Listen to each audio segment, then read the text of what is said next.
لیکن اب system change ہو چکا ہوا ہے. اب وہ صرف کتابیں پڑھانے سے رٹانے سے بچوں کو کامیابی حاصل نہیں ہو سکتی. کلاس میں کامیاب ہو سکتا ہے لیکن پریکٹیکل لائف میں کامیاب نہیں ہو سکتا. تو پریکٹیکل لائف میں بچوں کو کامیاب کرنے کے لیے ان کو ہنر سکھانا اور ادر ایکٹیویٹیز سکھانی بہت ضروری ہے.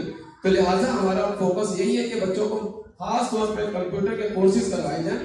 اچھا اس کے علاوہ وہ اسٹوڈنٹس مجھے جانتے ہیں جو پرانے میرے ساتھ جڑے ہوئے ہیں, کچھ فیملیز یہاں بیٹھی ہیں جو مجھے کافی پہلے سے جانتی ہیں, کچھ ابھی نیو ہیں, لیکن ان کو میں بتاتا چلوں کہ جب تک تعلیم کے اوپر فوکس نہیں ہوگا آپ کامیاب نہیں ہو سکتے. کیونکہ دیکھیں ہم بھی ایسے دور سے گزرے ہیں, ہم بھی بڑے مشکل حالات سے گزرے ہیں جس طرح ہر مڈل کلاس فیملی گزرتی ہے. کھانے کو اچھے پیسے نہیں ہوتے, پہننے کو اچھے کپڑے نہیں ہوتے. اس کا مطلب یہ نہیں کہ آپ تعلیم حاصل نہ کریں, لیکن جب آپ تعلیم حاصل کرتے ہیں تو آپ کا اسٹینڈرڈ آف لیونگ بالکل چینج ہو جاتا ہے. تو لہٰذا جس طرح کے بھی حالات ہوں, پڑھائی سے بالکل اپنا